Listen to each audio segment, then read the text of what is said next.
مدادي مالي اللي منهني معي معاي، والله شنو احبها من حبتك حيه ان شاء الله. اجي خلي امك اول مره اشوف خيرك.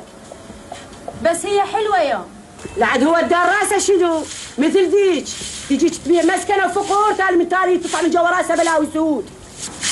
لا يمه ما اظن. انا ادري تريدي تدفعين اخوش حتى تجيبينه بالكاهي هنا، بس هاي قطه وشيليها ندانج.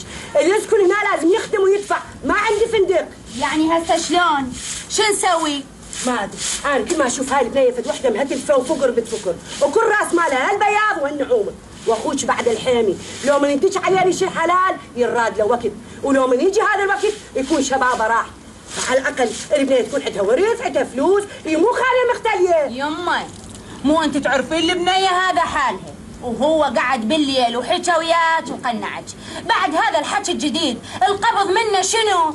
القبض منه تعرفيه باشا عقب اخوش يشوف نفسه لا يقدر يدفع لا اجار ولا مصرف ديه وتتبركش بقوم الجهال. وتعالي يا يمه الحقي لي ويصير مثل هذا اللي حزموه لزموه دير بالك ليوقع. ابنك تحزمي يوقع يمه؟ ابنك تتبرين منه خو ما تتبرين منه؟ مو انت